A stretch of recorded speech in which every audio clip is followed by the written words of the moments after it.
सुनिए डॉक्टर श्याम सुंदर पराशर जी की यह अनमोल कथा। आज की सप्तम दिवसीय कथा के प्रथम भाग के अंतर्गत भक्तों, आप लोगों को महादेव और कामदेव को भस्म करने की वह महान कथा सुनाई जाएगी, जिस कथा को सुनने से किसी भी प्रकार के रोग का नाश होता है। भक्तों, तो ध्यान से आज की इस कथा को सुने। श्री राधे राधे।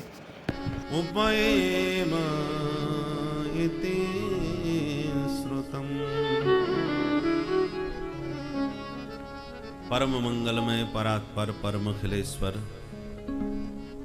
अकारण करण करुणा वरुणालय तटित विनिंदित पीतांबरधारी भक्त वांछा कल्पतरु भगवान श्री बालकृष्ण प्रभु की वांगमय प्रतिस्वरूपा श्रीमद्भागवत महापुराण सप्ताह ज्ञान यज्ञ के आज विश्राम दिवस में हमारे मध्य परम पूज्य परम श्रद्धेय ब्रह्मलीन श्री स्वामी अखंडानंद जी महाराज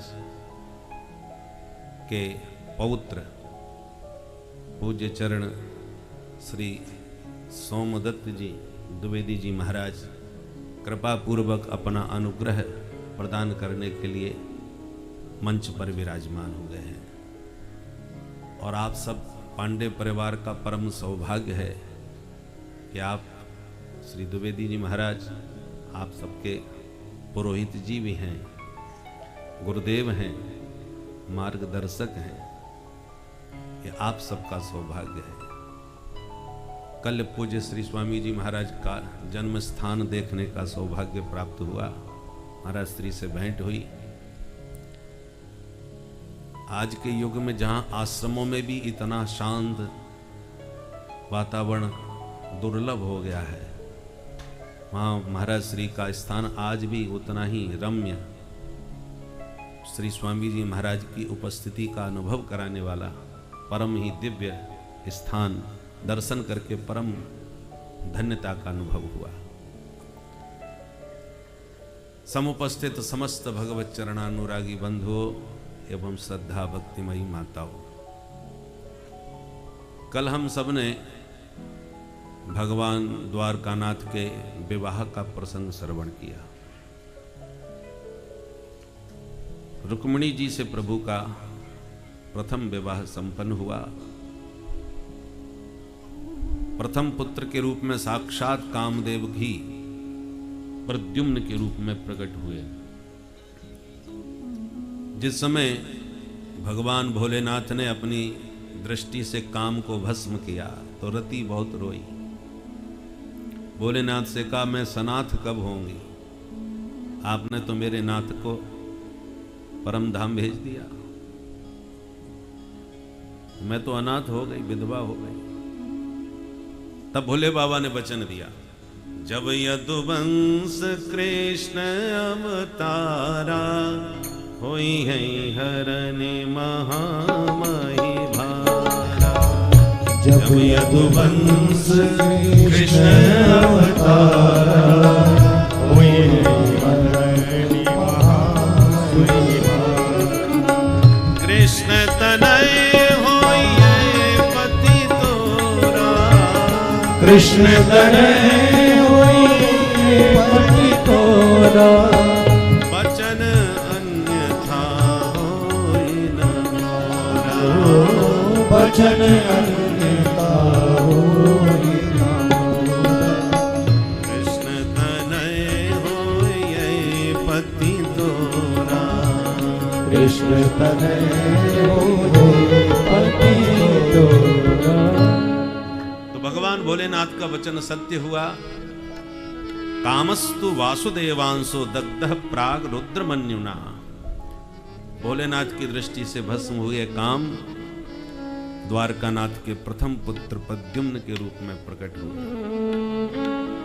नारद जी ने रति से कहा, देवी तुम्हारे पति आ गए, अब संभालो। तो रति वेश बदल करके आई।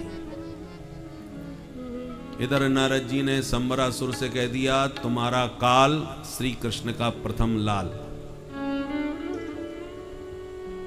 तो वो घात लगाए बैठा था कि प्रथम लाल कृष्ण का जो होगा वो मेरा काल बनेगा, तो मैं उस जन्म लेते उसे निपटा दूंगा।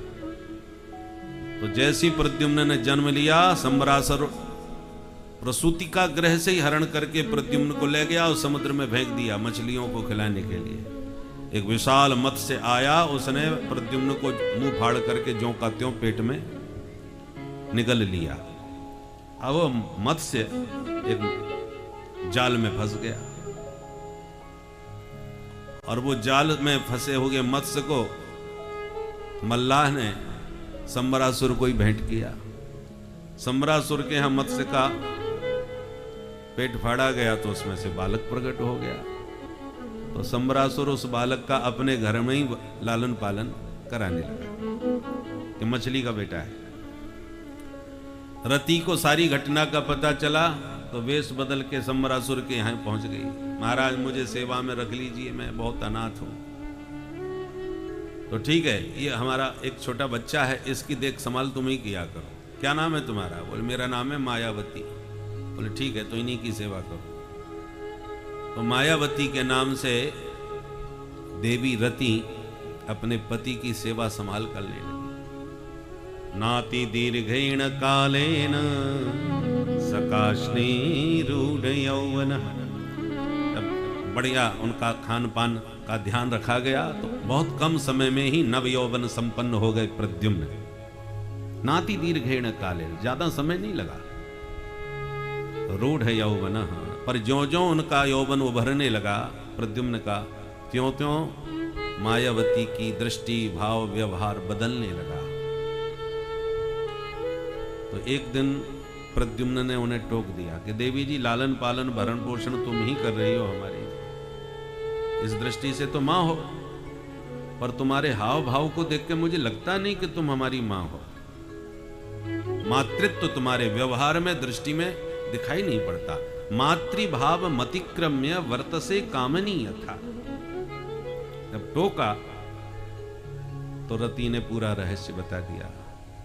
भवान नारायण सुतः संवरेणाहृतो गृहात् अहं ते धिकृता पत्नी रतिः कामो भवान प्रभु। पूरा रहस्य बोल। आप तो साक्षात श्री हरि के पुत्र हैं, द्वारकानाथ के। भगवान नारायण सुतः। अच्छा, जब मैं द्वारकाधीश का बेटा हूं तो फिर यहां कैसे आ गया? बोले संवरेणा हृतो गृहात्, आपके घर से संबरासुर ने अपहृत करके समुद्र में फेंका था, सो मछली के माध्यम से आप उसी के घर में आ गए। जैसी जस भवितव्यता तैसी मिले सहाय, आप न आवे ताय पे ताय कहां ले जाए। आप उसी के घर में आ गए जो तुम्हें मारना चाहता था। अच्छा, और तुम कौन हो फिर? मुझे ये सब क्यों बता रही है? बोले अहम ते धिकृता पत्नी रति, जन्म जन्मांतर की मैं आपकी धर्म पत्नी रति हूं, और कामो भवान प्रभो, आप साक्षात कामदेव हैं। परंतु जब सत्य का बोध हुआ तो प्रद्युम्न भयंकर कुपित हो गए संबरासुर के कि इस दुष्ट ने हमारे माता पिता से इतने वर्षों तक हमें दूर रखा। जाकर के ललकारा संबरासुर को और कहा, मैं ही तेरा काल, भगवान कृष्ण का लाल।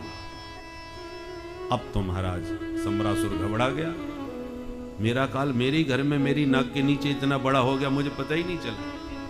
भयंकर युद्ध हुआ और प्रद्युम्न के हाथों संबरासुर मारा गया और रति को साथ में लेकर के विमानारूढ़ होकर के प्रद्युम्न लौट के द्वारका आए। द्वारका में जैसी विमान से उतरे तो जितनी भगवान की पटरानियां थीं सब इन्हें द्वारकाधीश समझ करके लजाने शर्माने लगी। एकदम प्रतिमूर्ति भगवान कृष्ण की। किंतु जब रुक्मिणी की दृष्टि इन पर पड़ी तो उनका वात्सल्य उमड़ने लगा। मेरा भी बेटा यदि जिंदा होता तो इतना ही बड़ा हो गया होता और देखने में भी ऐसा ही लग रहा होता, पर न जाने वो जिंदा होगा भी कि नहीं। मम चाप्यात्मजो नष्टो नीतो सूतिका गृहात् एतत्तुल्य वयो रूपो यदि जीवति कुत्रचित्। यदि वो जिंदा होगा या होता तो एतत् तुल्य वयो रूपः, इतना ही अवस्था होती और ऐसा ही रूप रंग उसका भी होता। माता रुक्मिणी के हृदय से उमड़ते हुए उस वात्सल्य को देखकर प्रद्युम्न पहचान गए, हो ना हो यही हमारी माता जी हैं। हमारी दृष्टि सब कुछ कह देती है, दृष्टि की भी एक भाषा होती है।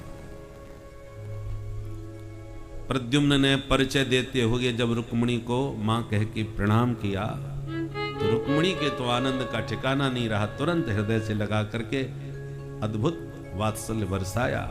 इतने में भगवान द्वारकानाथ कृष्ण आ गए। उन्होंने कहा, रुक्मिणी ये किस बच्चे को गोद में बैठा रखा है, कौन है ये? बोले, महाराज हमारा बेटा खोया हुआ प्रद्युम्न मिल गया। भगवान बोले, देवी तुम वात्सल्य में चाहे जिसको अपना पुत्र मान लेती हो, हम कैसे माने कि हमारा बेटा है? शंका करने लगे भगवान। उस सर्वज्ञ प्रभु को पता नहीं था क्या ये हमारा बेटा है। शंका करने की क्या आवश्यकता, क्योंकि भगवान जानते हैं ये समाज बड़ा विचित्र है, किसी को छोड़ता नहीं है। कल कहीं ना कहीं ये चर्चा जरूर चलेगी कि न जाने किसके बच्चे को अपना बेटा बना के बैठा रखा है। इसलिए संसार के लोग शंका करें उससे पहले भगवान ने ही शंका कर दी कि हम कैसे माने हमारा बेटा है। तब देवर्षि नारद जी प्रकट होकर के पधारे। नारदो अकथयत सर्वम संवराहरणादिकम, सब प्रमाण विधि से नारद जी ने संवराहरण के, संवरासुर के अपहरण के द्वारा प्रद्युम्न कैसे कैसे वहां पहुंचे, कैसे उसका वध करके आए, पूरा प्रसंग विस्तार से नारद जी ने बताया। तब सबकी शंकाएं दूर हुई और तब भगवान ने प्रद्युम्न को गले लगा करके अपनाया। बोलो भक्त वत्सल भगवान की जय। परीक्षित ने कहा, महाराज आपने तो रुक्मिणी के विवाह का प्रसंग तो हमें सुना दिया और आप कह रहे थे कि प्रद्युम्न को देखकर अनेक रानियां उन्हें द्वारकाधीश समझने लगी, तो भगवान की रानियां थीं कितनी? तब सुखदेव जी बोले, सुनो और भी विवाह हुए थे। कहां कहां हुए महाराज? अब थोड़ा संकेत में ही वर्णन करेंगे कि सत्राजित नाम का राजा था जिसने भगवान पर स्यमंतक मणि की चोरी का मिथ्या आरोप लगा दिया, जिससे भगवान मणि की खोज में निकले और जाम्बवंत की गुफा में खोजते खोजते पहुंच गए। 27 दिन तक युद्ध किए, तब जान पहचान प्रद्युम्न श्री जाम्बवंत जी से हुई। प्रभु कैसे आना हुआ? तो भगवान ने कहा, मणि तुम्हारे पास है, इसकी चोरी हमें लगाई जा रही है। इसी का पीछा करते आप तक पहुंच गए।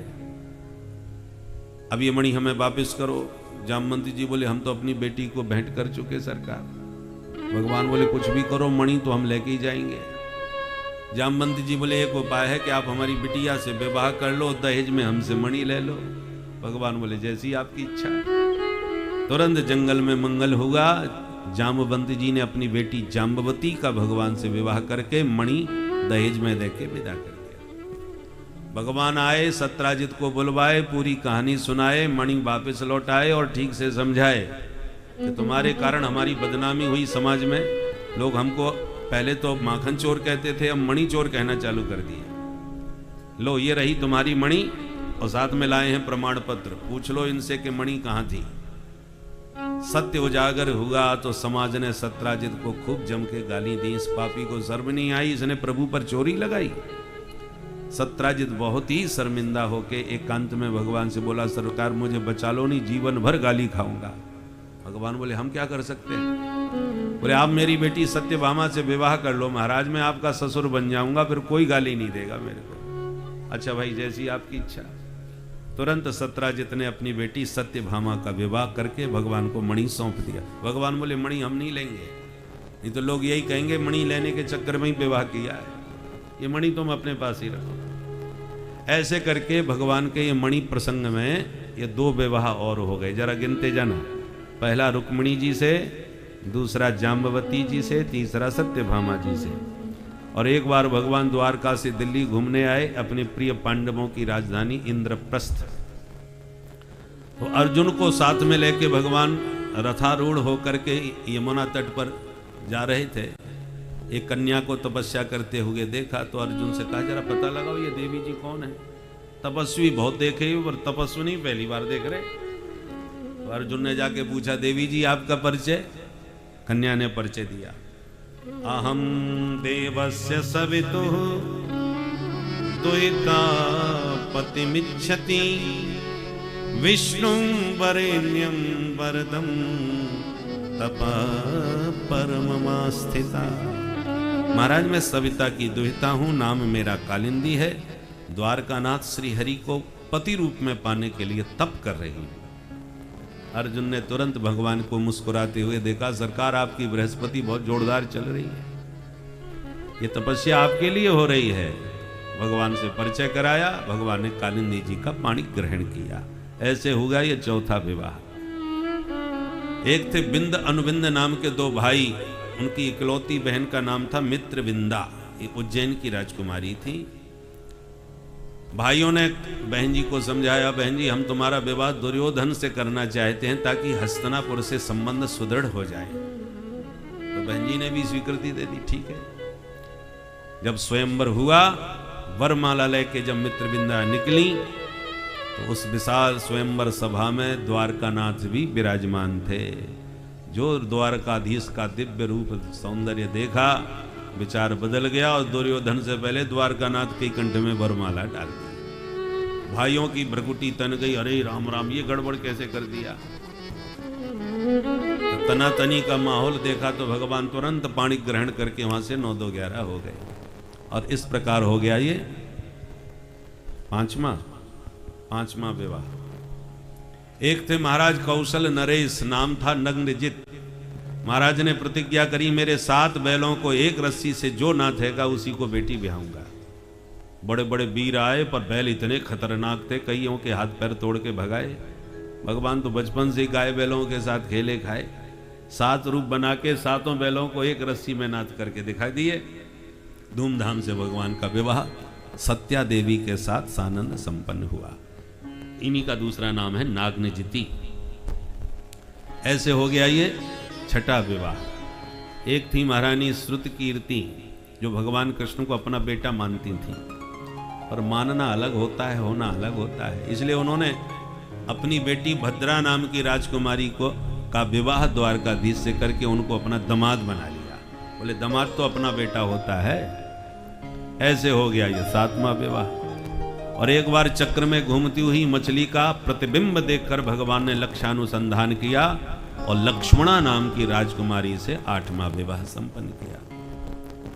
ऐसे 8 विवाह तो ये अलग अलग हो गए, पर 16,100 विवाह एक ही मंडप में हो गए।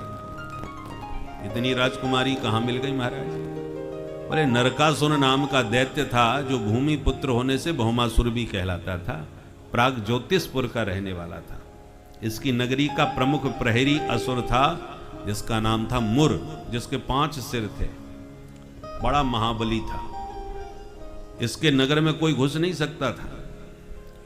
इसने कन्याओं का अपहरण करके जेल में डालना चालू किया। भगवान को पता चला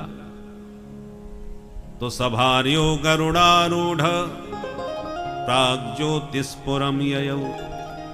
सत्यभामा जी को साथ में लेके गरुड़ारूढ़ होके भगवान इसके नगर में प्रविष्ट हो गए तो मुर दैत्य ने भगवान पर हमला कर दिया। भगवान ने सुदर्शन चक्र से मुर के 5 सिर काट दिए। तब से नाम पड़ गया मुरारी। बोल मुरारी भगवान की जय। नगर में प्रविष्ट होकर भयंकर युद्ध भौमासुर से किया, समस्त सैन्य शक्ति के साथ उसका संहार किया और बंदी गृह में जाके भगवान ने सभी कन्याओं को मुक्त कर दिया। सभी कन्याएं भगवान का दिव्याति दिव्य रूप देखकर मुग्ध हो गईं और हाथ जोड़ के बोली, महाराज आपने हमें बंदी गृह से तो मुक्त कर दिया, पर जाएं कहां? कौन अपनाएगा हमको? इतने दिन इसके यहाँ बंधक बन के रहने के बाद कोई हमें स्वीकार करने वाला नहीं, हमें जीवन का कोई रास्ता ही नहीं सूझ रहा, कहाँ जाए? भगवान बोले, देवियों दुखी मत होना, जिसके सारे मार्ग अवरुद्ध हों उसके लिए मेरे घर का दरवाजा खुला हुआ है। तब तो सभी कन्याओं ने आत्मसमर्पण भगवान के चरणों में कर दिया। भगवान ने सभी कन्याओं से विधिवत विवाह संपन्न किया। सबको लाके द्वारका नगर में दिव्य भव्य भवनों का निर्माण करके निवास स्थान दिया। और इस प्रकार से भगवान के अब पूरे विवाह कितने हो गए? 16,100 108। ये हमारे द्वारकानाथ के ठाठ। समय पा करके प्रत्येक रानी से 10-10 बेटा हो गए और एक एक बिटिया हुई। अब बच्चे कितने हो गए वो घर में जाके आप लोग हिसाब लगा लेना। 16,108 गुणित 10 बराबर 1,61,080। इतने बेटा हुए। फिर धीरे धीरे बच्चे बड़े हो गए तो फिर बच्चों के बच्चे होने लगे और परिवार बढ़ता गया और एक दिन वो आया कि भगवान के परिवार की जनसंख्या पहुंच गई 56 करोड़। 56 करोड़ की संख्या का भगवान का अपना यादव परिवार था। बोलो राधे राधे। और आजकल हम लोग कहते हैं जनसंख्या बहुत बढ़ गई। समय तक और चला तो कहीं अखंड भारत के फिर खंड न होने लग जाएं। आज स्थिति यह है कि आप न स्वतंत्रता से निश्चिंतता से न तो आप हनुमान जी का जुलूस निकाल पा रहे हो, कोई यात्रा शोभा यात्रा में भी कब पत्थर पड़ने लग जाए कोई पता नहीं। आज स्थिति ऐसी है और यही 1-2 तक चलते रहे और 5-25 चलते रहे तो परिणाम भविष्य में भारत का क्या होगा जरा विचार करने की आवश्यकता है। बोल भारत माता की। किंतु इतने बड़े परिवार के बीच माधव सदा मुस्कुराते हुए मस्त ही रहते हैं। मुंह लटका के सिर पकड़ के कभी नहीं बैठे। रुक्मिणी जी से हास्य परिहास प्रभु का होता रहता है। एक दिन बाल गोपालों ने कहा प्रभु हमें कभी घुमाने फिराने भी ले जाया करो। भगवान बोले चलो आज ही घुमा लाते हैं। घूमते हुए निकले तो एक सुंदर उपवन था। भगवान उसमें एक वृक्ष की छांव में विश्राम करते हुए बच्चों से बोले बच्चों अब तुम लोग खेलो यहाँ पर। तो बच्चे कंदुक क्रीड़ा करने लगे, गेंद से खेलने लगे। गेंद गई एक कुएं में तो बच्चों ने झांक के देखा बड़ा विशाल गिरगिट। भागते हुए आए प्रभु इतना बड़ा गिरगिट तो कभी नहीं देखा। भगवान ने उसे बाहर निकलवाया पर प्रभु का स्पर्श पाते ही उसका शरीर छूट गया और एक दिव्य महापुरुष प्रकट हो गया। भगवान बोले को भगवान आप कौन हैं श्रीमान? तो उसने परिचय दिया। नृगो नाम नरेंद्रो हम इक्ष्वाकु तनय प्रभो दाने स्वाख्यायमानेषु यदि ते कर्णमस्पृशम्। महाराज संसार में ऐसा कौन है जो मेरे नाम से अपरिचित हो? आपने भी मेरा नाम अवश्य ही सुना होगा। भगवान बोले क्यों भाई ऐसी तुम में क्या विशेषता थी? विख्यात थे या कुख्यात? किस मामले में आपकी ख्याति थी भाई? बोले नहीं महाराज दानियों में मेरी चर्चा। दाने स्वाख्या या मानेसु। दानियों की कहीं भी आप चर्चा कीजिए तो सबसे पहले मेरा ही नाम सुनेंगे। अच्छा क्या दान किया? बोले महाराज सर्वाधिक गौ दान किया। कितनी गाय दान में दिया? तो हंसने लगा। आप तो ऐसे पूछ रहे हो जैसे बरसात में कोई पूछे बताओ कितनी बूंदें टपकी, बताओ आकाश में कितने तारे, बताओ धरती में कितने धूल कण। जैसे इनकी गणना असंभव है ऐसी मेरी गायों की गिनती असंभव है। यावत्यः सिकता भूमेर यावत्यो दिवितारका यावत्यो वर्षधाराश्च तावती रलतास्मगा। असंख्य गायों का दान किया। भगवान बोले तो गिरगिट क्यों बन गया? फिर कुछ तो पाप किया ही होगा। 2 नंबर का पैसे का दान किया होगा, पाप की कमाई का, या मरखनी गायों का, या जो गाय काऊ मतलब की ना रह जाए चलो महाराज जी को दान कर दी जाए। ऐसे भी दानी होते हैं। बोले नाना ऐसी गायों का दान नहीं किया मैंने। तो कैसी गाय दान देता था? बोले पयस्वनी तरुणी शील रूप गुणोपपन्ना कपिला हेम श्रृंगी न्यायार्जिता रूप्य खुरा सबत्सा दुकूलमाला भरणा ददावहम। दूध देने वाली अत्यंत सुशील परम गुणवती कपिला गायों का दान किया हूँ। हेम श्रृंगी सोने से सींग सजाता था और रूप्य खुरा चांदी से खुर सजाता था और न्यायार्जिता ईमानदारी के धन का दान किया है। बेईमानी कभी नहीं की मैंने महाराज। भगवान बोले जब कोई पाप नहीं किया तो गिरगिट क्यों बना ये बता। तब बताया महाराज एक ब्राह्मण की गाय भागकर मेरी गायों में मिल गई, मैंने उनकी गाय को अपनी गाय समझ के दूसरे महाराज को दान कर दी, बस इसी पाप से मुझे गिरगिट बनना पड़ा। परंतु आज मेरे वो अनंत पुण्य उदय हो गए, जो आप श्री के दर्शन मिल गए, सारे पाप धुल गए, अब चलता हूं। प्रणाम करके चला गया। भगवान ने अपने बच्चों को वहीं बैठा के समझाया, सुन लिया बच्चों, प्रमादवश अनजाने में इसने ब्राह्मण के धन को अपना समझा, तब इसकी ये दुर्दशा भई के गिरगिट बना। तो जानबूझ करके जो ब्राह्मण के धन को हड़प जाएगा उसकी गति क्या होगी सोच लो। भगवान कहते कुलम समूलम दहती ब्रह्मस्वारिणी पावकः, सारे वंश का सर्वनाश कर देता है ब्राह्मण का धन। जहर खा जाओ तो बच सकते हो, आग में कूद जाओ तो भी बचाया जा सकता है, और ब्राह्मण का धन हरण करने वाले का कल्याण, उसके बचने का कोई उपाय नहीं। मैं भी उसे नहीं बचा सकता। ना हम हालाहलम मन्ने विषम यस्य प्रतिक्रिया, ब्रह्मस्वम ही विषम प्रोक्तम नाश्य प्रतिविधिर्भुवि। स्वदत्ताम परदत्ताम वा ब्रह्म वृत्ति हरे चयः, षष्टि वर्ष सहस्राणि विष्टायाम जायते क्रमि। ब्राह्मण के धन का हरण करने वाला, अथवा स्वदत्ताम, आपने कोई वस्तु ब्राह्मण को भेंट करी, महाराज जी को आपने कुछ दान पुण्य कर दिया, अब अपनी ही वस्तु ब्राह्मण को देने के बाद उस पर आप अपना अधिकार मान के वापस फिर ले जाएं, ये तो हम नहीं दी थी महाराज, अब हमें जरूरत पड़ गई, जरा दे, इसे वापस कर दो। स्वदत्ताम, आपकी ही दी हुई है, फिर भी यदि आप उस वस्तु को लेते हैं तो 60,000 वर्ष तक विष्टा का कीड़ा बन करके घोर नरक की यातना भोगनी पड़ती है।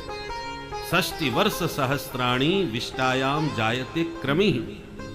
ऐसे भगवान ने अपने बच्चों को सावधान किया। तो समय समय पर भगवान अपनी संतान को सजग और सावधान करते रहते हैं कि साधु ब्राह्मणों के कोप से बच के रहना है बच्चों, क्योंकि विप्रद्रोही भगवान को बिल्कुल पसंद नहीं। कोई विप्रद्रोही सामने से आवे तो भगवान उसको देखते ही भाग जाते हैं, इस पापी की दृष्टि मुझ पर न पड़ जाए। और जो ब्राह्मण भक्त होते हैं उनके हृदय में भगवान बिन बुलाए जाकर के अपना आसन जमा लेते हैं। विप्रद्विषम नरम दृष्ट्वा हरि दूरात् पलायते, विप्राणाम सेवनात् आसु हरि आयाति मानसे।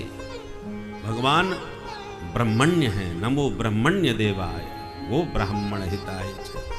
गाय ब्राह्मण भगवान को ये दो बहुत ही ज्यादा प्रिय हैं, इसलिए विप्रधेनु सुर संत हित लीन मनुज अवतार, पहले स्थान पर गाय और ब्राह्मण है। इसलिए जो भगवान के कृपा पात्र बनना चाहें उन्हें गाय ब्राह्मणों की सेवा करना चाहिए। गाय ब्राह्मण की सेवा करने से ही भगवत भक्ति आएगी, भगवान का अनुग्रह के आप पात्र बनेंगे। जो विप्रद्रोही है या गायों से द्रोह करता है, गायों पर अत्याचार करता है, उस पापी को किसी काल में भी भगवान की भक्ति तो बहुत दूर की बात, उसको तो सदगति भी नहीं हो सकती, उसका तो कल्याण ही नहीं हो सकता, नरक से वह निकल ही नहीं सकता। इसलिए भगवत द्रोही वही है जो गाय ब्राह्मण का द्रोही है, वो भगवत द्रोही है, क्योंकि भगवान के ये अंग है। इसलिए समय समय पर भगवान अपनी संतान को सावधान करते रहते हैं। एक दिन दाऊ दादा बोले, कन्हैया चलो भाई वृंदावन कभी घूमे आवे, परसों की कह के निकले थे, बरसों बीत गए आज। भगवान बोले, दाऊ दादा आपका मन है तो जाओ घूमे आओ।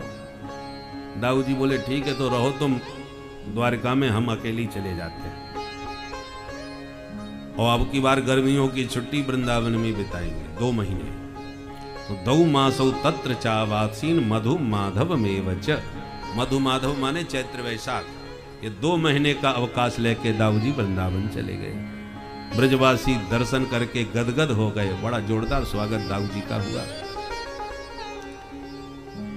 गर्मी पड़ रही थी, दाऊ जी के पर करने का चलो यमुना स्नान करके जरा जल क्रीड़ा वहीं करेंगे। स्नान करने का आनंद गर्मियों में कुछ अधिक ही होता है, पर वहां से यमुना जी बहुत दूर। दाऊ जी बोले चलो कोई बात नहीं, हम यमुना जी को यहीं बुलवाए लेते हैं। यमुना इधर आओ। यमुना जी ने कहा, ऐसे बुलाने पर घर घर जाने लगी तो हो गया कल्याण यमुना का। गरज पड़े तो तुम आओ, मैं क्यों आऊं? यमुना जी ने नहीं सुना। अब दाऊ जी का माथा लाल, क्रोधित होकर के बोले, पापे त्वम माम अवज्ञाय न आयाति मया होता। मेरे बारंबार बुलाने पर तू नहीं आती, मैं तेरा अस्तित्व ही आज मिटाई देता हूं। उठाया अपना हल, घुमा करके जो यमुना जी को खींचा। यमुना महारानी कांप गई। उनका क्रोध देख करके तुरंत दिव्य रूप में प्रकट होकर के प्रार्थना करने लगी। राम राम महाबाहो न जाने तव विक्रमम, यस्यैकांसेन विधृता जगती जगतपते। हे जगतपति, हे अनंत, मैं आपके पराक्रम को समझ नहीं पाई, मेरी धृष्टता को क्षमा करें भगवान। तब जाके दाऊ जी का क्रोध शांत हुआ। आज भी वृंदावन में यमुना जी टेढ़ी मेढ़ी बह करके दाऊ जी के विशाल पराक्रम का परिचय दे रही हैं। बलस्यानंत वीर्यस्य वीर्यम सूचयति वही। ऐसे दाऊ जी महाराज थे। दुष्ट राजा जितने दाऊ जी से घबराते थे उतना गोविंद से नहीं। भगवान कृष्ण को तो रणछोड़ डरपोक कह करके उतना भयभीत नहीं होते थे जितना कि दाऊ जी के हलमूसल से घबराते थे। तो उसका बड़ा भाई बहुत खतरनाक है भाई, ऐसी मान्यता थी। एक पौंडरक नाम का राजा था, उसे भगवान बनने का भूत सवार हो गया। मैं भी भगवान से कम नहीं। और काशी नरेश उसके मित्र भी थे। तो काशी नरेश ने कहा, ठीक है तुम भगवान बन जाओ, हम तुम्हारा प्रचार करेंगे, तुम्हें जन जन में पुजवाएंगे, इसकी गारंटी हम लेते हैं। ठीक है। तो जैसा जैसा भगवान के बारे में सुना वैसा वो बन गया। भगवान के 4 हाथ होते हैं, तो 2 तो थे ही, 2 और डुप्लीकेट फिट करवा लिए। 4 हाथ बना लिए, शंख चक्र गदा पद्म बना लिए, गरुड़ भी बना लिया। खटका दबाए तो गरुड़ उड़ करके उसको आकाश में ले जाए। पूरा डुप्लीकेट भगवान बन गया। काशीराज बोला, तूने तो कमाल कर दिया भाई, सचमुच भगवान बन गया। अब मैं तेरा प्रचार करवाता हूं, चिंता मत कर, पर जो चढ़ावा आएगा वो 50-50 मैं भी तो भाई लगाऊं तेरे साथ। अब जरा सोचिए, जब साक्षात भगवान धराधाम पर विराजमान थे तब भी डुप्लीकेट भगवान तैयार हो गए, तो आज इस घोर कलयुग में 5-7 भगवान बन के घूमे तो कौन आश्चर्य की बात है। बोलो राधे राधे। इसलिए आजकल भगवान को भी सोच समझ करके स्वीकार करना चाहिए। हर व्यक्ति भगवान नहीं होता। आजकल नकली भगवान भी बहुत तैयार हो गए हैं। तो पौंडरक बन गया भगवान, गरुड़ में बैठ के उड़ने लगा, शंख चक्र गदा पद्म लेके चक्र घुमाने लगा। काशीराज ने इसका प्रचार करना चालू कर दिया। बोल पौंडरक भगवान की। भक्तों का यही तो हाल है, चाहे जिसकी जय बुलवा लो। बोलो राधे राधे। भैया पौंडरक भगवान की भी जय जयकार करने वाले भक्त मिल गए। खूब चढ़ावा आने लगा। कुछ सज्जनों ने, समझदारों ने विरोध करने की कोशिश करी, ये नकली है, तो कोई फर्क नहीं पड़ा। जनता तो जनता है, भीड़ और भेड़ में कोई अंतर तो होता नहीं। जितना विरोध किया नकली भगवान का, चढ़ावा उतना और दुगना होता चला गया। भीड़ उमड़ने लगी पौंडरक की।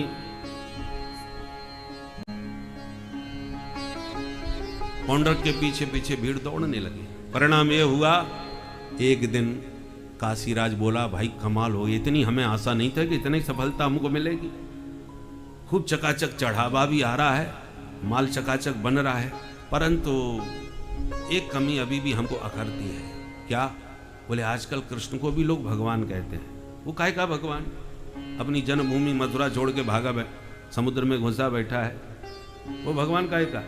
तुम इस समय भीड़ तुम्हारे साथ में है, और यदि एकमात्र तुम ही भगवान रहे तो चढ़ावा और दुगना हो जाएगा।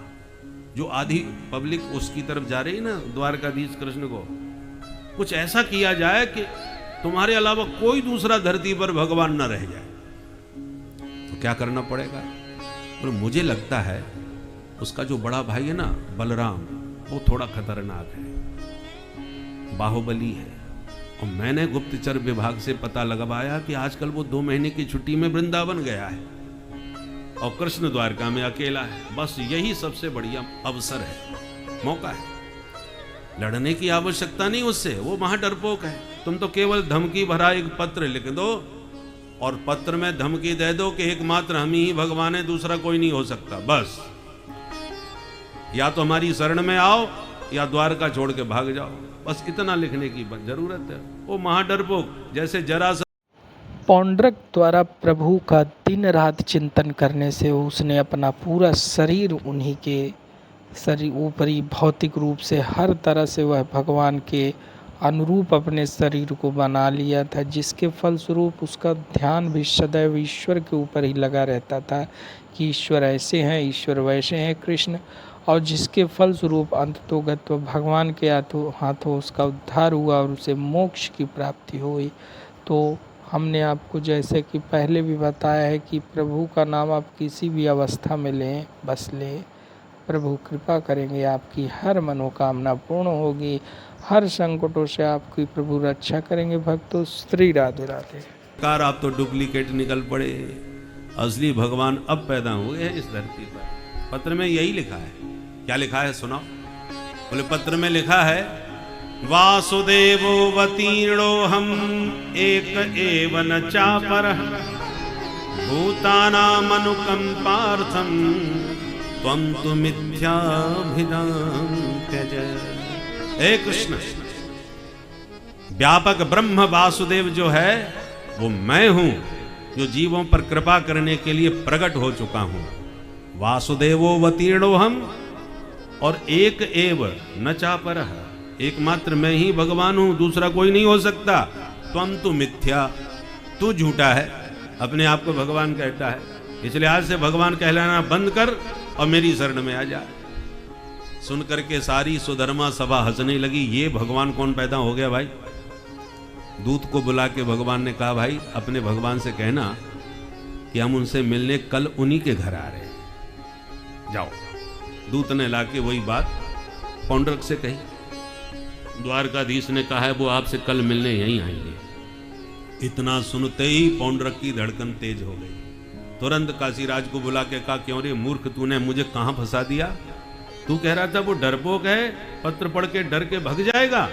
भागना तो दूर रहा, वो मुझसे मिलने मेरे घर यहीं आ रहा है। अब बोल मैं कहां जाऊं? अच्छा भला पुज रहा था, चकाचक माल छन रहा था, खूब चढ़ावा बैठे बैठे आ रहा था। तेरी मूर्खता के कारण मैंने उससे झगड़ा मोल ले लिया, अब वो मेरे को जिंदा नहीं छोड़ेगा। काशीराज ने कहा, देख मैंने तो तेरे भले के लिए किया था, अब भगवान बनना है तो थोड़ा बहुत तो रिस्क लेनी पड़ेगी भाई। अरे आ रहा है तो आने दो, डरते कहाँ हैं? हम तुम्हारे साथ खड़े हैं, भाग थोड़ी रहे, मिलके करेंगे उसका मुकाबला। दूसरे दिन दलबल के साथ जब द्वारका नाथ पधारे तो काशीराज बोला, पौंड्रक तू भी दिखा अपना प्रभाव। सो खटका दबा के गरुड़ से उड़ करके आकाश में पहुंच के सुदर्शन चक्र घुमाने लगा। अब देख देख के भगवान को खूब हंसी आवे, देखो तो इस बहरूपिया को, ज्यों का त्यों इसने मेरा रूप बना लिया। पर कुछ भी हो, मेरा रूप बनाने के लिए इसने दिन रात मेरा कितना चिंतन किया होगा। कैसे भी भगवान का चिंतन तो कोई करे। तस्मात् केनाप्युपाये न मनः कृष्णे निवेश है। तो जब मेरा चिंतन किया है तो भृंगी कीटन न्याय से मैं अपना असली रूप इसे दे ही देता हूं। और इतना कह के भगवान ने पौंड्रक का वध किया, सारूप्य मुक्ति प्रदान कर दी। और जो काशीराज उसको भड़काने में लगा था उसका भी वध करके भगवान ने काशी में उसका सिर फेंक दिया। काशीराज का पुत्र था सुदक्षण, उसने बाप का बदला लेने के लिए तांत्रिक प्रयोग किया, अविचार प्रयोग किया, जिससे कृत्या पैदा हो गई। कृत्या से कहा, जाओ उस द्वारका को भस्म कर दो। कृत्या जाकर के द्वारका पर अग्नि बरसाने लगी। द्वारका के नर नारी हाहाकार करने लगे, हे द्वारकानाथ रक्षा करो। तो भगवान ने कहा, मां भइष्ट, कोई मत डरो। और भगवान ने सुदर्शन चक्र से कृत्या को भस्म किया। और इस प्रकार से जितने दुष्ट राजा जहां जहां भी थे उन सबको खोज खोज के भगवान ने सबको ठिकाने लगाया। एक दिन नारद जी पांडवों का निमंत्रण पत्र लेके द्वारकाधीश के पास आए और बोले सरकार, पांडव राजसूय यज्ञ करना चाहते हैं इंद्रप्रस्थ में, दिल्ली में, उसमें आपका आह्वान कर रहे हैं, आप पधारिए। तो भगवान सपरिकर पहुंचे, पांडवों ने स्वागत किया और समस्या रखी। बोले महाराज, हम राजसूय यज्ञ करने के लिए तैयार हैं, सबकी स्वीकृति भी हमको मिल गई है। राजसूय यज्ञ वही कर सकता है जिसने सभी राजाओं की अनुमति प्राप्त की हो, पर ये जरासंध हमको अपनी स्वीकृति नहीं दे रहा, अब क्या करें। भगवान बोले भीम अर्जुन को हमारे साथ भेजो, बाकी सब हम देख लेंगे। भीम अर्जुन और द्वारकानाथ पंडित जी बन के जरासंध के यहां पहुंच गए, मगध नरेश, और भिक्षा मांगने लगे। भिक्षाम देहि। जरासंध ने आकर के तीनों को देखा और भगवान को देखकर बोला, पंडित जी आपको जाने पहचाने से लग रहे हो, कहीं आपको देखा तो है। भगवान बोले भैया हम तो तेरे दरवाजे पहली बार आए, शायद हमारा कोई हमशक्ल आया होगा। अच्छा छोड़िए, ये बताइए आप किस लिए पधारे, क्या चाहते हैं। भगवान बोले ब्राह्मणों को धन केवल भिक्षा, भिक्षा मांगने आए। तो भिक्षा में आप क्या पसंद करेंगे। भगवान बोले अच्छा हमारी मनपसंद भिक्षा देंगे आप। बोले हाँ जो मर्जी हो मांगो। भगवान बोले तब तो जरूर मांगेंगे। युद्धम नो देहि राजेंद्र द्वंद्वसो यदि मन्यसे। मन इच्छा की भिक्षा देना चाहते हो तो हमसे द्वंद्व युद्ध की भिक्षा हमको दे दो, हम तीनों में से एक को छांट के दो दो हाथ कर लो, हम तुमसे लड़ना चाहते। जरासंध ठहाका मार के हंसने लगा, अरे पंडित जी क्यों मजाक करते हो, ब्राह्मण हो के लड़ने की भिक्षा मांगते हो। या तो तुम सचमुच भिक्षा लड़ने की मांग रहे हो तो तुम ब्राह्मण तो हो नहीं सकते, ब्राह्मणों का ये काम नहीं है। फिर मालपुआ खाओ, पेट पर हाथ घुमाओ, प्रेम से पधारो, ये कैसी लड़ने भिड़ने की बात कर रहे हो ब्राह्मण हो करके। भगवान बोले राजन नानन्न कांक्षिण, हमको अन्न के आकांक्षी केवल ब्राह्मण न समझना, हम दो दो हाथ करना भी जानते हैं। अच्छा या तुम सचमुच लड़ना चाहते हो तो पहले अपना परिचय दो, हम राजा हैं, ऐरे गहरे न तू गहरे से नहीं लड़ते, यदि हमारे योग्य होंगे तो मैं जरूर लड़ूंगा। भगवान बोले परिचय सुनो।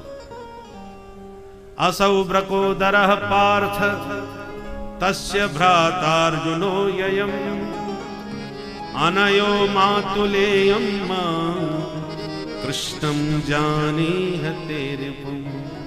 ये तो ब्रकोदर भीमसेन है और ये इनके छोटे भैया अर्जुन हैं और हम इन दोनों के मामा जी के लड़के हैं। जरासंध बोला मामा का लड़का, तेरा कोई नाम नहीं है जो मैं इनके मामा के लड़के का पूरा हिसाब लगाता फिरूं।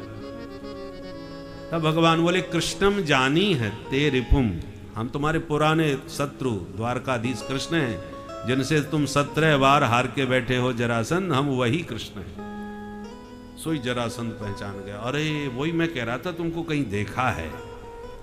पर भगोड़े तू भूल गया क्या, तूने तो 17 बार हराया, पर मैंने तुझे कैसा हराया, अपनी जन्मभूमि छोड़ करके रणछोर बन के समुद्र में घुसा बैठा है इस जरासंध के डर के मारे, भूल गया क्या।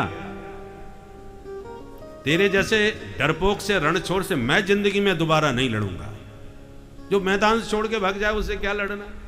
न त्वया भीरुणा योत्से युद्ध विक्लव चेतसा मथुराम स्वपरीम त्यक्त्वा समुद्रम शरणंगतः। इसलिए हम तुमसे नहीं लड़ेंगे। और अर्जुनो न भवेद योद्धा, ये 1.5 हड्डी का अर्जुन मेरे से क्या लड़ेगा। पर हाँ भीमस्तुल्य बलो मम, भीमसेन थोड़ा ठीक ठाक है, इससे हम लड़ सकते हैं। अब भीमसेन की छाती तन गई बारे, हमारे सामने ये दोनों फैल करती है। भगवान बोले ठीक है दादा देखी जाएगी। जरासंध ने 2 गदाएं ला के सामने रखी, एक भीमसेन ने उठाई, दूसरी जरासंध ने, और भिड़ंत हो गई महाराज। बड़ा भयंकर युद्ध हुआ दोनों के बीच, गदाएं टकराती थीं तो आग की चिंगारियां निकल पड़ती थीं, इतना खतरनाक युद्ध हुआ। 27 दिन तक सिलसिला चला, सुबह से शाम तक युद्ध, शाम को आराम। 27वें दिन के युद्ध में भीमसेन की इतनी पिटाई भई कि बड़ी कठिनाई से प्राण बचा पाए। अब रात में और तो सब खाए पी के खर्राटे बजा के सोए गए, भीमसेन को नींद ना आवे, करवट बदले, क्या होगा, दर्द के मारे नस नस दुख रही है, कल का युद्ध फिर करना है। नींद नहीं आई तो आधी रात में ही जगे और भगवान द्वारकाधीश का पीतांबर खींचा, जगाया, भगवान हड़बड़ा के खड़े हो गए, अरे दादा अभी तक जग रहे हो, आराम करो, विश्राम करोगे तभी तो स्फूर्ति से युद्ध होगा। भीमसेन बोले, वाह कृष्ण तुम कितने छलिया हो, एक बात बताओ, हम 3 लोग आए थे एक साथ और तुम दोनों ने मिलकर मुझको उससे भिड़ा दिया। दिन भर मेरी पिटाई देखते हो, रात में खा पी के तान दुपट्टा खर्राटे बजा के सोते हो, मुझ पर क्या बीत रही है कभी पूछते हो? भगवान बोले, दादाजी धीरे बोलो, वो बगल में ही सो रहा है, तुम्हारी ये बातें सुनेगा तो क्या सोचे, क्या धारणा तुम्हारे प्रति बनेगी? तुम जैसे महावीर के मुंह से ऐसी बातें शोभा नहीं देती। भीमसेन तुरंत हाथ जोड़ के बोले, कन्हैया मुंह पे कृपा कर भैया, मेरे प्राण बचावो, चाहे तो रात में यहां से भाग चल, कल की कोई गारंटी नहीं है हमारी। प्रभु समझ गए कि अकल ठिकाने आ गई, तुरंत बोले, दादाजी अब परेशान मत होइए, कल का युद्ध मेरे कहने से एक बार और करके देख लो, कुछ नहीं होगा, पर थोड़ा हमें भी देख लिया करो, तुम तो भिड़े रहते हो, युद्ध करो पर हमारा भी स्मरण करो, मां मनुस्मर युद्ध च। ठीक है भाई। दूसरे दिन का युद्ध हुआ तो भीमसेन जब भी मौका पाते हैं भगवान की तरफ देखते हैं, महाराज ठीक लड़ रहा हूं, और जितनी बार देखा उतनी बार भगवान ने तिनका उठा के चीर के रख दिया। संकेत समझ गए, जरासंध को ऐसा दांव से पटका तो जैसे ही वो नीचे गिरा तुरंत दौड़ के उसके पैर को दबा लिया अपने पैर से, और दूसरे पैर को पकड़ के हाथ से जोर का झटका मारा तो गुदतः पाटयामास शाखा में वो महागजह, जैसे गजराज वृक्ष की शाखा को चीर देता है ऐसी जरासंध को बीच में से चीर के 2 टुकड़ों में फेंक दिया। बोलो भक्तवत्सल भगवान की जय। जरासंध मारा गया, मगध देश में हाहाकार मचा। जरासंध का पुत्र सहदेव भगवान का भक्त था, भगवान की शरण में आ गया, भगवान ने उसे मगध नरेश घोषित कर दिया, और इसके जेल में जाकर जेल खाने में 20,800 राजा बंधक बने पड़े थे, भगवान ने सभी राजाओं को मुक्त कर दिया। सभी राजाओं ने भगवान की स्तुति गाई। कृष्णाय वासुदेवाय हरये परमात्मने प्रणतक्लेशनाशाय गोविंदाय नमो नमः, गोविंदाय नमो नमः। ये भागवत का सबसे प्रिय मंत्र माना जाता है। हमारे पूज्य देवरहा बाबा यही मंत्र सबको देते थे, इसका जाप किया करो, इसी को गुनगुनाते रहा करो हमेशा। हे कृष्ण, हे वासुदेव, हे हरि, हे गोविंद, हे प्रणत जनों का क्लेश हरने वाले, आपके चरणों में बारंबार प्रणाम है। हमारा कार्यक्रम हुआ पूज्य देवरहा बाबा के मचान पर, देवरिया के पास उन्हीं के मचान पर जब कार्यक्रम हुआ था तो उनके मचान पर भी यही लिखा हुआ था। बचपन में, विद्यार्थी जीवन में पूज्य श्री के दर्शन भी करने का सौभाग्य प्राप्त हुआ था। वृंदावन में एक भक्ति युग का वातावरण बना था, एक से एक विभूतियां उस समय वृंदावन धाम में एक साथ विराजती थी। धर्म सम्राट श्री स्वामी करपात्री जी महाराज, पूज्य श्री अखंडानंद जी महाराज, देवरहा बाबा महाराज, उड़िया बाबा, हरि बाबा, पूज्य आनंदमयी माँ, ये सब विभूतियां एक साथ वृंदावन में विराजती थी। वो अद्भुत काल था, एक से एक दिव्य विभूतियां, अलौकिक वृंदावन। विद्यार्थी जीवन में हमें सौभाग्य से वह दृश्य देखने को मिले। अब तो वृंदावन में महाराज बिहारी जी के दर्शन करना भी बहुत कठिन है। पहले हम लोग बिहारी जी के दर्शन करते थे तो सायंकाल की शयन आरती में जब जाते थे तो खूब आरती, शयन आरती के बाद में ठाकुर जी को खूब बढ़िया पद गा गा के हम लोग सुला करके आते थे। घंटों तक बैठे रहते थे, कोई फर्क नहीं पड़ता था, आराम से दर्शन होते थे। अब तो मंदिर में घुस जाओ फिर चलना नहीं पड़ता, अपने आप ही आप चलेंगे, जनता आपको अपने आप ही चलाएगी। तो वो अलौकिक अद्भुत वृंदावन का दृश्य, भाग्यशाली हैं जिन्होंने वह देखा, उन विभूतियों के दर्शन हुए। प्रभुदत्त ब्रह्मचारी जी महाराज, तो ये सब विभूतियां थी। आज उन विभूतियों के ग्रंथों से उनकी महिमा समझ में आ रही है। स्वामी करपात्री जी महाराज के एक ऐसे अद्भुत ग्रंथ हैं, वेदार्थ पारिजात, भक्ति सुधा, भागवत सुधा आदि अनेक ग्रंथ हैं। और पूज्य श्री अखंडानंद जी महाराज तो भागवत के चल विग्रह थे। भागवत के ऊपर जितने ग्रंथ पूज्य श्री के उपलब्ध होते हैं उतना किसी के नहीं होंगे। गोपियों के 5 गीत पर अलग अलग हैं। मुक्ति स्कंद में एकादश स्कंद का कितना विस्तार से वर्णन किया है। यदि उनके ग्रंथों को कोई ठीक से अर्थानुसंधान करके समझ ले, पढ़ ले, तो भागवत उसे उपस्थित हो जाए पूरी तरह से। दास ने कभी भागवत पढ़ने का सौभाग्य प्राप्त नहीं किया। पूज्य श्री के ग्रंथों को पढ़ पढ़ के ही हम भागवताचार्य बन गए। बोलो राधे राधे।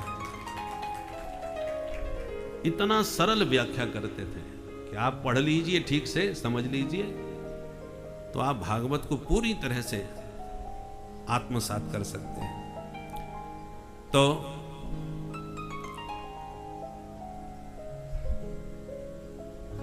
कृष्णाय वासुदेवाय, ये भागवत का मंत्र है जो देवरा बाबा महाराज सबको देते थे। प्रभुदत्त ब्रह्मचारी जी ने छप्पे में पूरी भागवत लिखी है, छप्पों में, और 100 से ज्यादा खंड हैं प्रभुदत्त ब्रह्मचारी जी महाराज के। सबसे पहले 108 116, हाँ, हमको इतना मालूम था कि 100 से ज्यादा है। 116 महाराज बता रहे हैं। 116 खंडों में श्रीमद् भागवत लिखे। और बचपन में उन्होंने क्या स्तुति प्रकरण बाद में विस्तार से लिखा है। तो हमने सबसे पहले रमण रेती के महात्माओं को प्रभुदत्त ब्रह्मचारी जी के उन खंडों का अध्ययन करके ही कथा सुनाई थी 1 वर्ष तक। तो वो खंड तब हमको पढ़ने का सौभाग्य उस समय विद्यार्थी काल में मिला। तो सुखदेव जी कहते हैं, राजन, इस प्रकार से भगवान के चरित्र तो अनंत हैं, हरि अनंत, हरि कथा अनंता। अब तुम बताओ, तुम क्या सुनना चाहते हो। तब परीक्षित ने कहा, महाराज, भगवान का एक नाम है दीन बंधु। तो जब नाम दीन बंधु है तो भगवान ने कभी दीन को बंधु बनाया भी था कि नहीं? ऐसा कोई पावन चरित्र सुना। तब सुखदेव जी को सुदामा जी की याद आई और 2 अध्यायों में सुदामा जी का चरित्र गाया, पर मूल में एक बार भी सुखदेव जी के मुख से सुदामा नाम नहीं है। परिचय दे, उनके विशेषण, उनकी उपाधियों से उनका परिचय दिया। कृष्णस्यासीत् सखा कश्चित् ब्राह्मणो ब्रह्मवेत्तमः विरक्त इंद्रियार्थेषु प्रशांतात्मा जितेन्द्रियः। भगवान श्री कृष्ण के परम प्रिय सखा श्री सुदामा जी महाराज। और तो इसमें तो भगवान कृष्ण की विशेषता है। कृष्ण का सखा कह करके जो सुदामा जी का परिचय दिया, तो इसमें सुदामा जी की क्या विशेषता है? तो भगवान कृष्ण की विशेषता से उनका प्रकाश हुआ। तब बोले, नहीं नहीं, ब्राह्मण। सुदामा जी श्री कृष्ण के सखा तो हैं, पर ब्राह्मण देवता है।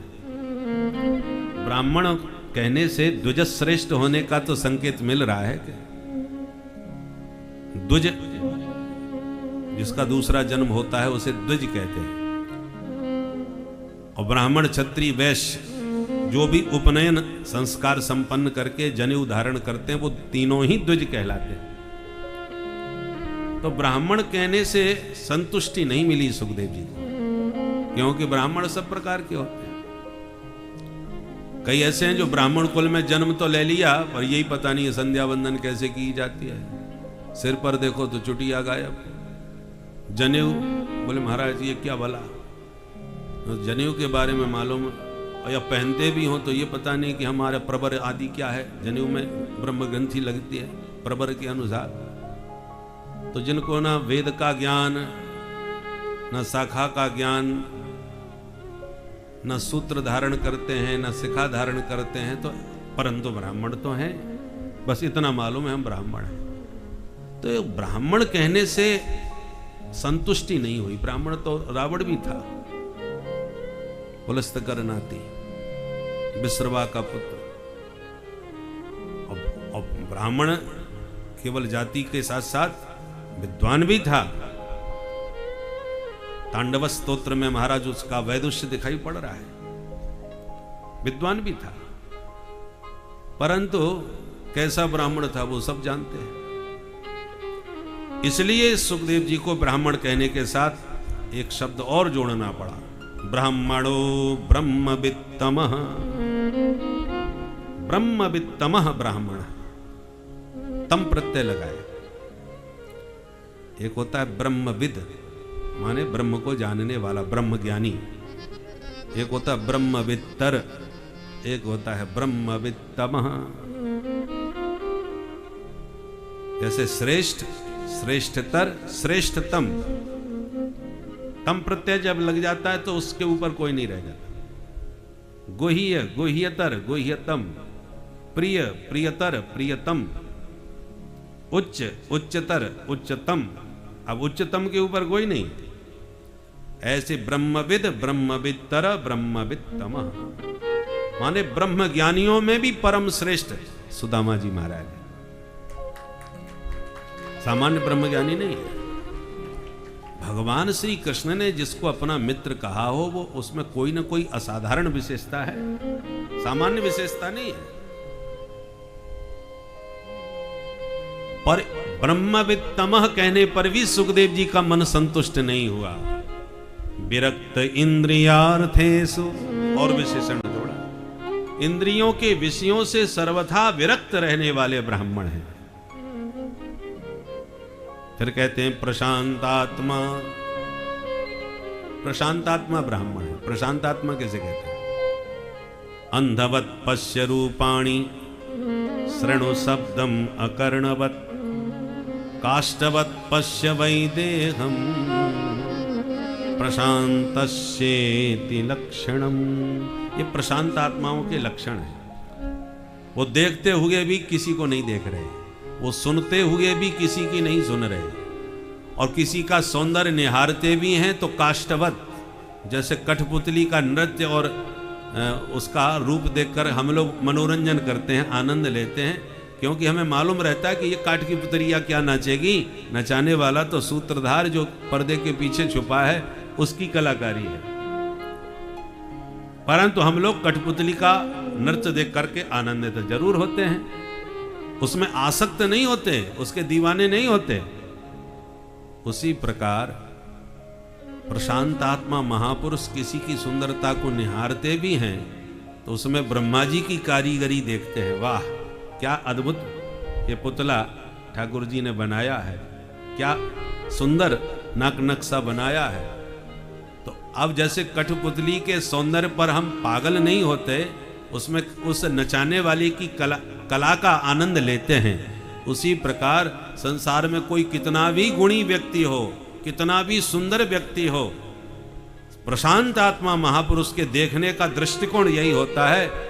या तो आप बहुत मधुर गाते हैं, ओह ठाकुर जी ने कितना सुंदर मधुर कंठ दिया है, आपका रूप सौंदर्य आकर्षक है, ओह ठाकुर जी ने कितनी बढ़िया कलाकृति से इसको सुसज्जित किया है, कितना गढ़ के बनाया है। देखने का ये नजरिया होता है।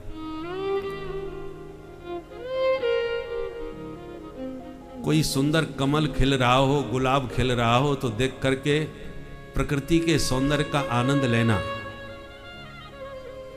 तो चाहिए आनंद, परंतु उस गुलाब यदि सुंदर लगा तो उसको तोड़ लिया और थोड़ा इधर उधर सूंघ करके और खेल करके मसील करके फेंक दिया।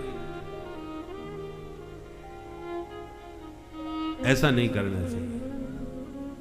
दृष्टिकोण क्या है? काम और प्रेम में यही अंतर है। प्रकृति से प्रेम करते हो तो उस गुलाब को देखकर आप प्रसन्न होंगे और ये ऐसा ही खिलता रहे, बस यह आप चाहोगे। और काम हुआ है कि उसे तोड़ दो, वो केवल मेरा होना चाहिए, मेरे उपयोग में आना चाहिए, मुझको सजना है, समरना है, उससे उसका उपभोग करना है। जब भोग दृष्टि वस्तु में होती है तो काम हो जाता है, और उसको उतना ही खिला रहने पर दर्शन करके आह्लादित होना, ये प्रेम है। तो प्रशांत आत्मा का यही लक्षण है। काष्ठवत पश्य वै देहम, जैसे कपड़े खरीदने जाओ तो पुतले खड़े रहते हैं कपड़े पहन करके, कई बार भ्रम हो जाता कि जैसे कोई साक्षात देवी जी खड़ी हो। हम जब विश्वनाथ भगवान के दर्शन करने गए तो बनारस की साड़ियों जहाँ जगह जगह बिकती है ना, तो उसमें देखते थे तो जगह जगह पुतले, कोई पुतली बढ़िया साड़ी पहन के खड़ी है, एक क्षण को भ्रम हो जाए कि कोई देवी जी खड़ी है क्या। इतने जीवंत पुतले होते हैं हमारे, परंतु जब पता चलता है ये पुतला है तो चाहे जितना सुंदर हो, लोग उसके बनाने वाले मूर्तिकार की प्रशंसा जरूर करेंगे, क्या गजब की मूर्ति बनाई है, पर उस मूर्ति के दीवाने थोड़ी हो जाते हैं। उसी प्रकार काष्ठवत पश्य वही दे, हम जैसे काठ की पुतली पर हम लोग मनोरंजन के लिए, आनंद के लिए उसके नृत्य का दर्शन करते हैं पर आसक्त नहीं होते, ऐसे ही प्रशांत आत्मा महापुरुष हम सबको देखते हैं, निहारते हैं, प्रसन्न होते हैं पर आसक्त किसी पर नहीं होते। ऐसे परम जितेंद्रिय ब्राह्मण हैं श्री सुदामा जी महाराज। और सुखदेव जी ने जो परिचय दिया है, जिन शब्दों में परिचय सुदामा जी का दिया है, उसी से सुदामा जी का व्यक्तित्व समझ में आता है कि कितनी महान विभूति है ये। परंतु आजकल हम लोग प्राय सुदामा जी को बिल्कुल कार्टून बना देते हैं, उनको ऐसा हास्य का पात्र बना देते हैं, जैसे ये जो उपाधियां दी हैं, जो परिचय सुखदेव जी ने दिया है, वो कहीं भी आप सुदामा जी का जो दर्शन करते हैं, प्रायः वह व्यक्तित्व उनमें हम लोग मंच पर नहीं देख पाते। इसलिए सुदामा जी के जो व्यक्तित्व का परिचय सुखदेव जी प्रमाण रूप से दे रहे हैं, हमें उस सुदामा जी के व्यक्तित्व की रक्षा करना चाहिए, उनके स्वरूप को उसी दृष्टि, सुखदेव जी की दृष्टि से समझना और देखना चाहिए। अब सुदामा जी का इतना बढ़िया परिचय दिया, पर पत्नी का जब परिचय देने लगे तो दरिद्रा सीदमानासा वेपमाना भिगम्य च। इनकी जो धर्म पत्नी है तो बड़ी पतिव्रता, पर बिचारी बहुत दरिद्र है। सुशीला को दरिद्र क्यों कह दिया भाई? क्योंकि सुखदेव जी की दृष्टि में दरिद्रता की परिभाषा क्या है? दरिद्रो यस्त्व संतुष्टः, एकादश स्कंद में कहा है, दरिद्र वही है जो जीवन में असंतुष्ट रहता हो, जिसके भीतर तृष्णा हो। प्रश्नोत्तरी में भगवान शंकराचार्य जी ने भी कहा, कोबा दरिद्रो हि विशाल तृष्ण श्रीमांश्चको यस्व समस्त तोषः। दरिद्र कौन है? जिसकी तृष्णा विशाल हो। धनवान कौन है? जिसको अपने जीवन में पूरी तरह संतुष्टि प्राप्त हो गई हो, वो धनवान है। आपके पास अरबों की संपत्ति हो, परंतु तृष्णा भीतर बैठी हो कि और मिले, तो आप दरिद्र ही कहलाएंगे, चाहे जितनी संपत्ति हो। स्वभाव में दरिद्रता होती है, क्योंकि जब चाह रहती है मन में कि और मिले, तो कहां से मिले, तो कैसे मिले, तो जो धनवान हैं, जिनसे मिलने की आशा है, आप उनके सामने गिड़गिड़ाओगे, दरिद्रता दिखाओगे। इसलिए संपन्न कितने भी हों आप, परंतु जीवन में असंतुष्टि बनी हुई है कि और मिले, तो आप का व्यवहार दरिद्रता पूर्ण ही रहेगा। और श्रीमांश को धनवान कौन है? यस्तो समस्तो तोषा, जिसको जीवन में सब प्रकार से आत्मसंतोष हो गया कि अब मुझे अब कुछ नहीं चाहिए। तो जाको कछु न चाहिए सो ही साहंसा, जो कुछ नहीं चाहता उससे बड़ा धनवान कोई नहीं। बड़े बड़े अवधूत हैं, जंगलों में रहते हैं, वृक्ष की छांव में पड़े हैं, अपने आत्मानंद में, निजानंद में मस्त हैं। बड़े बड़े करोड़पति क्या बड़े बड़े सम्राट आते हैं तो भी दुत्कार के भगा देते हैं, हमें जरूरत नहीं। ऐसे आज भी महात्मा हैं, ऐसी बात नहीं। हमारे श्रीधाम वृंदावन में, वृंदावन से दूर बिल्कुल खेत खलिहानों के बीच एक हमारे, वैसे तो हमारे सहपाठी हैं, हम उम्र में हमसे भी छोटे ही होंगे, शत्रुघ्न दास जी महाराज, और बड़े फक्कड़ हैं महाराज। एकांत में वहीं रहते हैं और पुष्टि मार्ग से ठाकुर जी की सेवा करते हैं। ठाट के साथ ठाकुर जी की सेवा होती है। कोई भी करोड़पति आ जाए, यदि भाव विरुद्ध कोई बात कह दी तो तुरंत फटकार के उसी वक्त वहां से डांट के भगा देते हैं। कोई भी बने रहो, ऐसे भक्कड़ है। और चकाचक माल छनाते हैं ठाकुर जी को, और एकदम एकांत में। हमारे प्रेमानंद जी महाराज तो आजकल बहुत छाए हुए हैं। कितने विभूतियां, कौन बड़े बड़े लोग नहीं जाते उनसे मिलने के लिए। और नेक भी गड़बड़, एक ने बताया, आपने शायद उनका वीडियो देखा हो, एक ने तस्वीर कोई बढ़िया ला करके भेंट करी, लगा दी। दूसरी बार आए तो तस्वीर गायब थी। तो बोले महाराज वो तस्वीर कहाँ चली गई? महाराज ने ऐसी डांट लगाई, तुझे देनी थी, तूने दे चुका, अब हम लगाएं कि रखें कि कहाँ करें, उसे तेरे को क्या मतलब? निकाल के दो इसकी तस्वीर, और खबरदार जो दोबारा आज के बाद कुछ लेके आया तो। ऐसा डांट के महाराज उसकी क्लास लगा दी। तो यदि आप किसी से चाहते हैं, आपके भीतर तृष्णा है, कोई नाराज ना हो जाए, कोई रूठ ना जाए हमसे, नहीं तो फिर माल पानी खत्म हो जाएगा, तो आप जीवन भर दरिद्र बन के ही रहेंगे। और यदि आपको कोई किसी से अपेक्षा नहीं है, हमें चाहिए ही कुछ नहीं, तो आप हमेशा चाहे कुछ भी ना हो तब भी किसी शहंशाह से कम नहीं, किसी राजा धीराज से कम नहीं। इसलिए चाह गई चिंता मिटी, मनुआ बेपरवाह, और जाको कछु न चाहिए सो ही साहंसाह। वो सहंसाह बन के रहता है, चाहे कहीं भी रहे।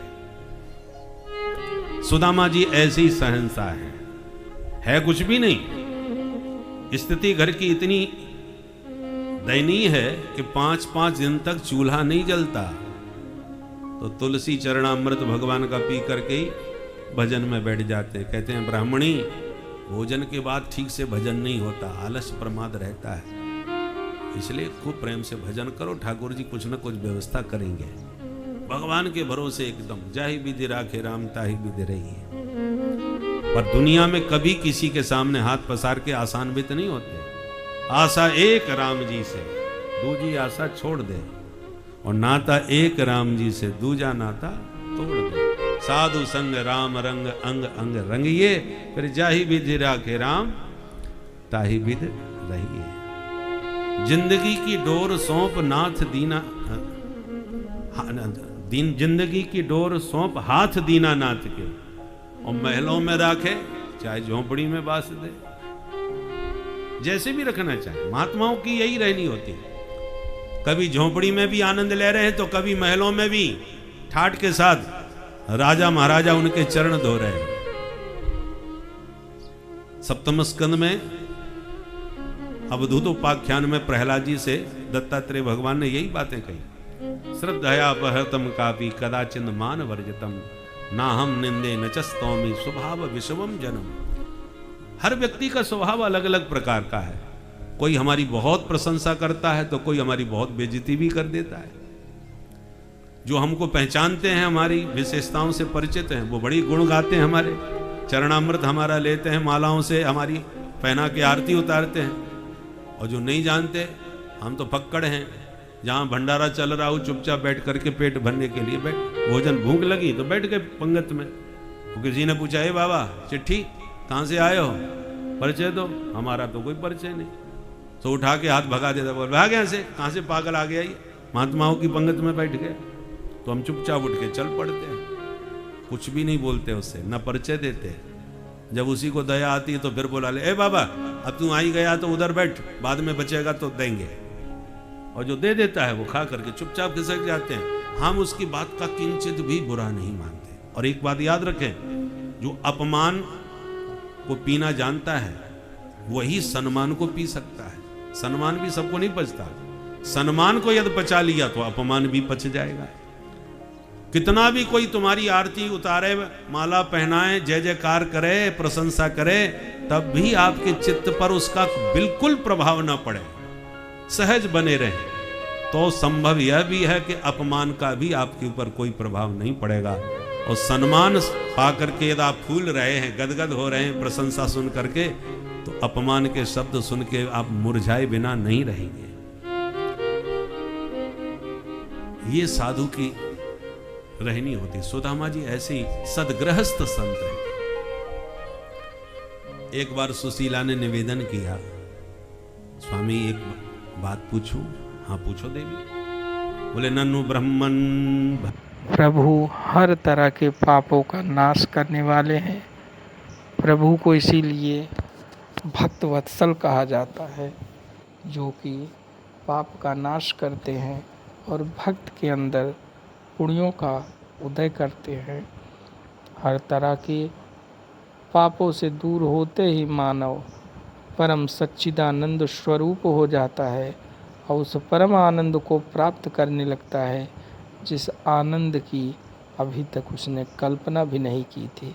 जिस आनंद को पाकर बड़े बड़े योगी हजारों वर्ष से तपस्या में बैठे होने के बावजूद भी तपस्या छोड़कर उठने का नाम नहीं लेते, उस परम आनंद को आप जब प्राप्त कर लेंगे तो वास्तव में कुछ और प्राप्त करना शेष ही नहीं रह जाएगा। समस्त संसार से भी ऊपर की वस्तु आपको मिल जाती है तो आपको संसार भी छोटा लगने लगेगा। उसी प्रकार जैसे ही आप प्रभु को प्राप्त कर लेंगे तो ये संसार क्या, असंख्य संसार आपको छोटा प्रतीत होने लगेगा भक्तों। इसीलिए प्रभु के प्रति भाव वैराग्य भक्ति को खूब बढ़ाएं, खूब सेवित करें भक्तों। श्री राधे राधे।